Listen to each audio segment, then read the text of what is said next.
आज लाडूच्या मामीची चोरवटी आहे म्हणून आम्ही छान छान रेडी होऊन आलो. हाय हॅलो सर्वांना शुभ सकाळ. नमस्कार, मी सुवर्णा आणि परत एकदा तुमचं सर्वांचं माझ्या एका नवीन मराठी व्लॉग चॅनलवर अगदी मनापासून स्वागत. आजचा दिवस तुम्हाला खूप छान मस्त आनंदाचा आरोग्याचा जाऊ दे हीच बाप्पांच्या चरणी प्रार्थना. आज मी ना टोमॅटोची पातळ भाजी बनवते. तर बऱ्याच ठिकाणी पातळ टोमॅटोची भाजी बनली जात नाही, पण आमच्याकडे ना पूर्वीपासून बनवतात. आईच्या घरी पण बनवायचे आणि पूजाला आम्हाला दोघींना पण फार आवडते. भातासोबत किंवा चपातीसोबत खूप छान लागते. यामध्ये मी थोडीशी चणा डाळ पण भिजवून टाकली. पूजाला राहुलला टोमॅटोमध्ये ना डाळ घातलेली फार आवडते, खूप छान लागते ही भाजी. आणि मी ना 2 गिलके होते, गिलके म्हणजे घोसाळी, तर त्याची ना सुकी भाजी बनवली होती माझ्यासाठी. मला टोमॅटोची पण भाजी आवडते.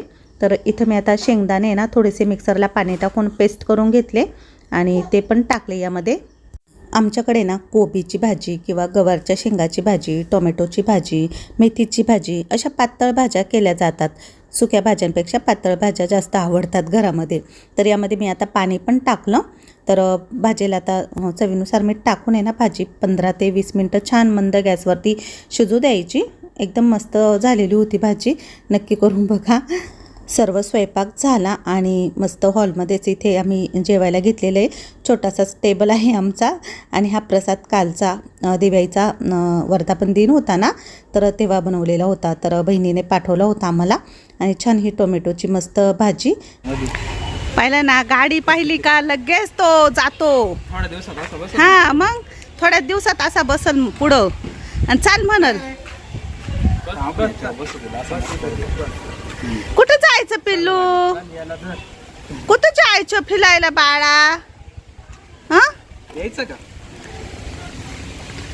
चला आता आपल्याला जायचं. मामाला जाऊ दे गावात, मामाला जायचंय. चल भूम भूम ना ग, वर बस त्याला घेऊ. आम्ही खाली जेवण करीत होतो.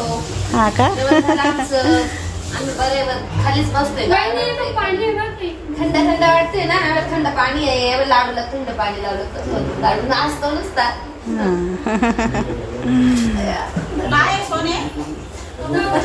त्याला किती मजा वाटते बाय ना, त्याला गार लागलं का ते. अगं त्याला पाणी लय आवडतं बाई, आंघोळ घालायला तो बाई इतकं हसतो. आज खूप दिवसांनी जया पण तुम्हाला व्हिडिओमध्ये दिसते. ती सहज आली होती. अर्चनाने तिला बोलवलं होतं कारण माहेरी ना आज गौरव भाऊचं केळवण करायचं होतं, तर त्याचं डेकोरेशन वगैरे करायला ती आलेली होती अर्चनाला मदत. आणि इकडे पण आली मोठ्या बहिणीच्या घरी. तर प्रियंकाने सर्वांसाठी आईस्क्रीमचे कोन आणलेले होते. तर सर्वजण आता आईस्क्रीम खात आहे आणि आपला लाडू मस्त इथे खेळतोय. आणि सईचा आग्रह होता की लाडूला पण आईस्क्रीम खाऊ घालेल मी. तर ती बसली लाडू शेजारी. तर तिने थोडंसं एक नगभर आईस्क्रीम त्याला चाटवलं शेवटी. आणि आज पूजाने ना ऑनलाईन ही खेळणी मागवली होती लाडूसाठी. तर हे खूप सारे असे बॉल आहे आणि त्याच्यासोबत ह्या रिंग्स पण आलेल्या आहे. पूजा आहे ना लाडूसाठी काही ना काही ऑनलाईन मागवतच असते. मी तिला बोलते पण इतकं काही मागवत जाऊ नको बाळासाठी, पण ती काय ऐकत नाही. तर इकडे मी पुन्हा घरी आली. आमच्या आता घराच्या दरवाजाचं काम चालू आहे. तर ते दरवाजेवाले आलेले होते आणि मला आहे ना सेफ्टी डोअर आणि मेन डोअर एकच बनवायचं आहे, 2 काही बनवायचे नव्हते. म्हणून मग मी त्यांना तसं माप देऊन सांगत होते की दरवाजाच्या सेंटरमध्येच मला ग्रिल बसून घ्यायची ना, तर त्याप्रकारे त्यांनी मग ते कट केलं आतील भाग. त्यानंतर मी पुन्हा अरुणाकाच्या घरी आली. तर पूजाने साक्षीच्या हातावर छान अशी मेहंदी काढलेली होती आणि सईच्या हातावर पण ती काढत होती. इकडे ना आज साक्षीची चोरवटीचा कार्यक्रम होता. तर खूप सुंदर अशी फ्लावर्सचा मोर काढलेला आहे, रांगोळी काढलेली आहे आणि मध्ये ना फ्रूट ठेवण्यासाठी प्लेट ठेवलेला आहे. आणि हे बोर्ड आहे ना सौरभने साक्षीची चोरवटी असं छान मस्त बनवून आणलेलं होतं, ते तो लावत होता. बोले बापले, कुठं बसलं माझे सोनं. अगं बाई किती छान छान बसलं. मजा वाटते का रे? हे बाली वाटत आले बापले. येते थोड्या वेळाने, एवढं लवकर का? हा हा पिल्लू, अगं बया अगं बया अगं बया. आज लाडूच्या मामीची चोरवटी आहे म्हणून आम्ही छान छान रेडी होऊन आलो. आणि कोण आलंय? आजी आली आहे, मामीची आई आली, मम्मी आली मामीची. हा ना पिल्लू, खुर्ची नाही का गं? आला याला घेऊन जातो त्याला जाय ना घेऊन खरंच जाय येतो का? घेऊन. काय घ्यायला आला दाखव. आज काय आहे? गौरवचं केळवण. आज अर्चनाकडे पण गौरव भाऊचं केळवण आहे. दोन्ही घरी कार्यक्रम आहे आज इकडे. पाहतो. बघा कसं पाहतो. जाय घेऊन त्याला. इकडून पड बरं का खालून तो. नाही नाही बरं. आता साक्षीकडून पण तुम्हाला गुड न्यूज मिळालीच आहे. तर तिचे सर्व माहेरचे आलेले होते, तिच्या काकू मम्मी सर्व मावशी वगैरे त्या आलेल्या होत्या. आता ओटी भरण्याचा कार्यक्रम सुरू झालेला आहे. तर बहिणीने पण खूप छान मस्त पैठणी नेसलेली होती. साक्षीची पण साडी खूप सुंदर होती. तर सर्वांचाच लुक तुम्हाला आज आवडला असेल. तिने सर्वात आधी मग साक्षीला ओवाळलं, औक्षण केलं तिचं आणि तिची ओटी वगैरे भरली. आता चोर ओटीचा कार्यक्रम झालेला आहे. बऱ्याच ताई म्हणतील की चोर ओटी म्हणजे कोणाला न सांगता करायची असते, पण हा कार्यक्रम करण्याच्या वेळेस काही कोणाला माहीत नव्हतं. हा घरातल्या घरात गुपचुपच केला जातो, पण नंतर मग व्हिडिओद्वारे तुम्हाला तो समजतो आणि कळतो. आता रील वगैरे सर्व काही आपल्याला बघायला मिळतात. तर त्यामुळे मग आम्ही हे सर्व काही शूट केलं. आणि चला, चांगलीच गोष्ट आहे की आपल्या घरामध्ये पुन्हा अजून एखादा लहान क्यूट बाळ येणार आहे. आता प्रियंका पण प्रेग्नेंट आहे आणि आता साक्षीची पण चोरोटीचा कार्यक्रम होतोय. तर चला, एन्जॉय करा सर्व काही व्हिडिओ.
अर्चना, जया, आई त्या पण सर्वजण आलेल्या होत्या. घरचं सर्व काही आवरून मामी मामा पण आलेले होते ना. तर मामी पण आल्या इकडे चोरोटीच्या कार्यक्रमाला. आणि सर्वांनी मग साक्षीची ऑक्शन करून चोरोटीचा कार्यक्रम खूप छान पद्धतीने केला. जया पण आलेली होती. तर संध्या काही आली नाही, कारण संध्याला आहे ना लग्नाला जायचं होतं एका ठिकाणी, त्यामुळे तिला काही येता आलं नाही. आणि हे बघा आपला लाडू एकदम असा हेवी हत्ती आहे हा, सिल्वर कलरचा, आणि बहिणीच्या देवघरामध्ये असतो. तर त्याने बघितला आणि तो मागत होता खेळायला, म्हणून मग तिने जरा वेळ त्याला हत्ती खेळायला दिला. आणि असा मस्त कोणाकडेही जातो तो. जयाने पण त्याला बराच वेळ घेतलं. तर लाडू खूप शांत आहे, अजिबात रडत नाही. त्याला फक्त काही ना काही खेळणं लागतं हाताखाली खेळायला. घरातल्या घरातच चोरोटीचा कार्यक्रम केला होता. जास्त काही कोणाला सांगितलं नाही. संध्या पण दिसत नाही, कारण तिला पण लग्नाला जायचं होतं, त्यामुळे मग ती काही आली नाही. तर चला, आता आम्ही सर्वांनी ऑक्शन तर केलेलं होतं. सर्वात शेवटी मग साक्षीची मम्मी साक्षीचं ऑक्शन करणार होती. तर त्यांनी साक्षीसाठी साडी, नारळ, गजरे, बांगड्या सर्व काही त्यांनी छान आणलेलं होतं. आणि मस्त मग त्यांनी साक्षीच्या केसांना मोगऱ्याचे गजरे वगैरे लावले आणि तिचं ऑक्शन केलं आणि तिची ओटीही भरली. आईची ओटी सर्वात शेवटी भरतात, कारण ओलं नारळ असतं ना, ते खूप हेवी असतं आणि ते खाली ठेवायचं नसतं, म्हणून मग आईची ओटी सर्वात शेवटी भरली जाते. प्रियंका पण प्रेग्नेंट आहे, तर तिला काही साक्षीचं ऑक्शन करायचं नव्हतं, ओटी भरायची नव्हती, म्हणून मग दोघींनी एकमेकींना पेढा खाऊ घातला. आणि ही पण साक्षीची मोठी बहीण आहे, तिने पण साक्षीला पेढा खाऊ घातला. बाकीच्या ह्या सर्व काही साक्षीच्या छोट्या छोट्या ननंदबाई त्या पण आल्या होत्या पेढा खाऊ घालायला. आपली क्यूट सई तिने पण मामीला पेढा खाऊ घातला आणि नंतर मग साक्षीच्या काकूबाईंनी तिची नजर पण काढली. मग सर्वात शेवटी आपला लाडू राहिलेला होता फोटो काढायचा. तर साक्षीला लाडू खूप आवडतो. खरं तर आम्ही साक्षीला चिडवत असतो की हा तुझा जावई आहे, मुलगी झाली तर आमच्या लाडूलाच द्यायची, असं आम्ही मुद्दाम म्हणत असतो. आणि तिला लाडू खूप आवडतो आणि लाडूला पण साक्षी मामी खूप आवडते. मग दोघांचं मस्त इथे फोटोशूट आता चालू आहे. खूप क्यूट दिसत आहे दोघं पण. तिने पण लाडूच्या तोंडात छोटासा तुकडा पेढाचा घातला होता. लाडू इतकं काही गोड खात नाही, त्याला आवडत नाही, पण मग तिने थोडंसं चाटवलं फक्त. खूप छान पद्धतीने आजचा कार्यक्रम झालेला होता. आणि तुम्हाला कसा वाटला नक्की कमेंट करून सांगा. डेकोरेशन वगैरे कसं वाटलं तेही सांगा. नंतर मग बहिणीच्या सासूबाई त्या पण आल्या. त्यांनी पण आपल्या नातसुनाला मस्त पेढा खाऊ घातला. आणि नंतर मग आम्हाला सर्वांना आहे ना समोसे जिलेबी आणलेली होती नाश्त्यासाठी. तर मग सर्वांनी समोसा आणि जिलेबी खाल्ली. नंतर मग सौरभ भाऊने सर्वात शेवटी साक्षीला पेढा खाऊ घातला, बर्फी खाऊ घातली. तर त्याला बर्फी आवडते, त्याने बर्फीच खाऊ घातली. तर अशा प्रकारे आजचा हा सुंदर असा चोरोटीचा कार्यक्रम झाला.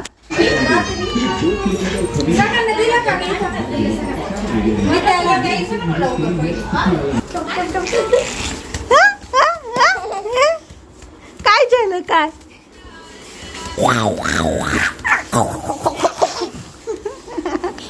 या हशी येतं गोड, या हशी येतं. रिद्धी दिदी आली ना.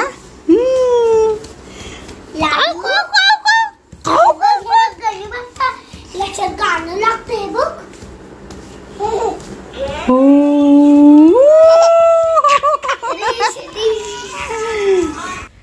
हाय, गुड मॉर्निंग सगळ्यांना.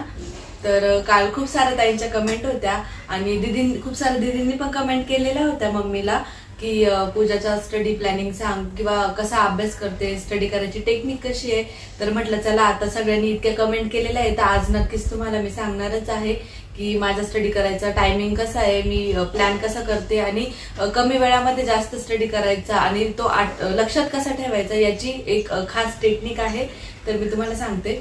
जर तुम्ही एखादा टॉपिक वाचत असाल तर त्या टॉपिकला हायलाईट करणं किंवा नोट्स बनवणं वगैरे तो प्रॉपर टाइम वेस्ट आहे.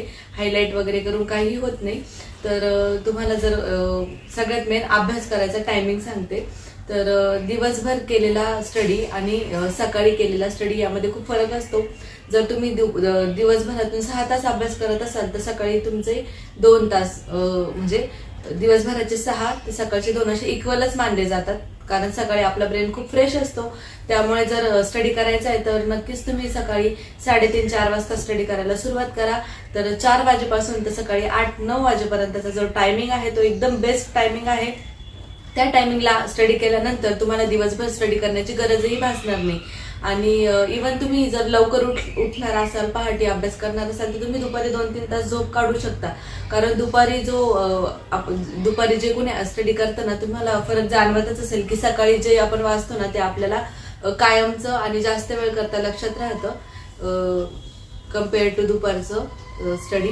तर त्यामुळे स्टडी करताना जो टायमिंग आहे ना तो पहाटचाच चॉईस करायचा. पहाटे 3:30-4 वाजता स्टडी करायला सुरुवात करायचा आणि सकाळी 8-9 पर्यंत. आता स्टडी करायचा कसा, कोणताही टॉपिक, जो टॉपिक तुम्हाला किंवा जो सिलेबस असेल तुमचा, सर्वात आधी तर त्याचे तुम्हाला की पॉइंट्स काढायचे की तुम्हाला जसं आता एक्झाम पिरियडमध्ये तुम्हाला माहिती की कोणत्या क्वेश्चनला किती महत्त्व द्यायचं किंवा काय, ते प्रत्येकाचं डिफरंट असू शकतं.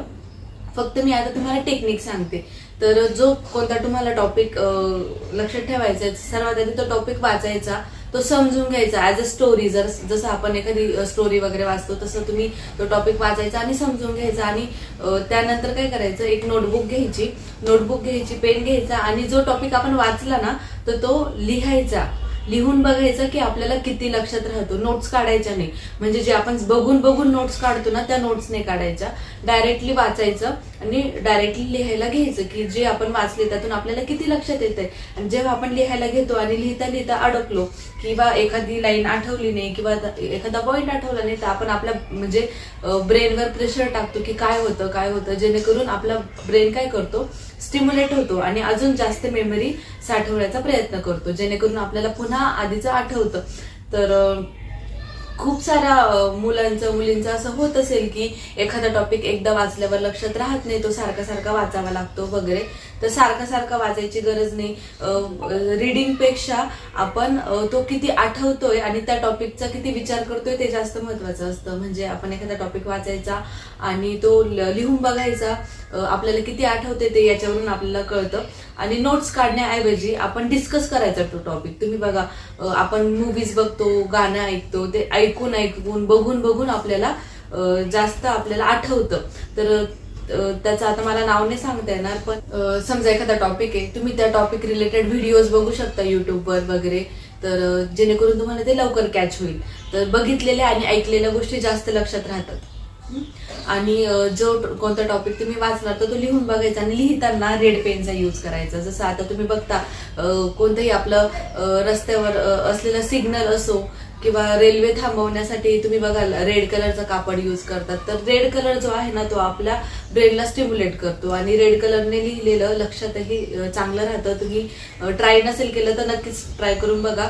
तर मी स्वतः कोणताही टॉपिक वाचल्यानंतर जेव्हा तो टॉपिक लिहायची ना, तर तो टॉपिक रिपीट लिहिताना मी रेड कलरचा यूज करायचे. ठीक आहे, आपल्याला एक्झाम मध्ये आपल्याला रेड कलर नाही वापरता येत, पण आपण स्टडी करताना रेड कलरचा यूज करू शकतो, जेणेकरून आपल्याला चांगल्या लक्षात राहील. प्लस पॉइंट अजून एक, आपण जेव्हा काहीतरी गोड खातो ना, म्हणजे स्वीट काही घेतो ना, तर त्यावेळेला पण आपला ब्रेन खूप छान स्टिम्युलेट होतो.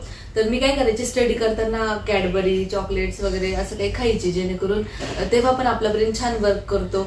आणि मेन म्हणजे चॉकलेटचा हा पण एक गुड पॉइंट आहे की आपल्याला झोपही लागत नाही. जर आपण पहाटे उठून अभ्यास करत असेल तर काही काही असतात मुलं ज्यांना कंटाळा येतो, झोप येते, तर तुम्ही जर चॉकलेट्स खात राहिले ना, आतमध्ये चॉकलेटची गोळी वगैरे चघळत राहिले ना, तर तुम्हाला झोपही येणार नाही.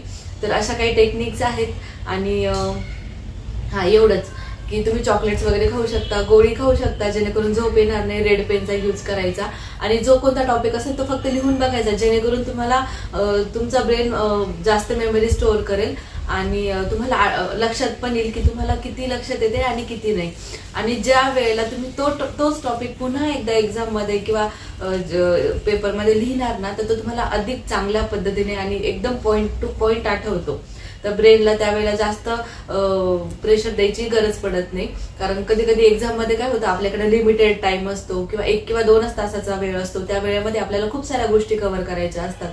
तर मग त्यावेळेला आपण जास्त ब्रेनला प्रेशर देऊ शकत नाही किंवा खूप ताण घेतल्याने पण अजून आपल्याला म्हणजे कन्फ्युजन होतं. तर अशा वेळेला आपण जर ही टेक्निक वापरली ना, तर मग चांगला फायदा होतो. आणि ह्या टेक्निकचं नाव मला माहिती नव्हतं, पण मला नंतर समजलं ह्या टेक्निकचं नाव आहे ऍक्टिव्ह रिकॉल आणि स्पेस रिपिटेशन. ऍक्टिव्ह रिकॉल म्हणजे आपण आठवतो, जे आपण वाचले ते आठवायचं, आणि स्पेस रिपिटेशन म्हणजे ते लिहून बघायचं. तर असं या टेक्निकचं नाव आहे. मला आता समजलं, पण ही टेक्निक मी मागच्या 4 वर्षांपासून, म्हणजे मी जेव्हा डॉक्टर असताना, जेव्हा मी स्टडी करत होते कॉलेजला असताना, तेव्हा ही टेक्निक यूज करायची. पहाटे उठायचं, 4 तासामध्ये आपण पूर्ण दिवसभरचा सिलेबस कव्हर करू शकतो. त्यामुळे स्टडी करताना पहाटेच स्टडी करायचा. मग तुम्ही दिवसभर सकाळी 10 नंतर स्टडी नाही केला दिवसभर तरीही चालेल, आणि संध्याकाळी पण नाही केला, फक्त तुम्ही इतकं करू शकतात की सकाळी जे काही वाचले ते संध्याकाळी पुन्हा एकदा रीड करून घ्यायचं. परत दुसऱ्या दिवशी नवीन टॉपिक घ्यायचा. सकाळी स्टडी करून झाला का परत संध्याकाळी रिपीट करायचा, म्हणजे रिव्हिजन पण करायची. असं नाही की तुम्ही एक टॉपिक करताय आणि तो टॉपिक झाला परत दुसरा टॉपिक हातात घ्यायचा आहे तर पहिला सोडून द्यायचा, असं नाही. पहिल्या टॉपिकची पण थोडीफार रिव्हिजन असू द्यायची, जेणेकरून आपल्या म्हणजे आपण पुढचं वाचताना मागचंही लक्षात ठेवलं पाहिजे. असं म्हणजे जेणेकरून आपले जे पुढचे पॉइंट्स आपण कव्हर करतोय ना, ते करत असताना मागचे पॉइंट्स आपण विसरायला नको. त्यामुळे रिव्हिजन पण तितकीच महत्वाची असते अभ्यास करताना. तर असा काही आहे, मी अशी टेक्निक यूज केली आहे. तुम्हाला कशी वाटली कमेंटमध्ये नक्की सांगा. तर चला, आजचा व्हिडिओ इथेच संपवतो. व्हिडिओ कसा वाटला कमेंटमध्ये सांगा. आवडला असेल तर लाईक करा, शेअर करा आणि आपल्या चॅनलला सबस्क्राईब करायला विसरू नका. Bye bye.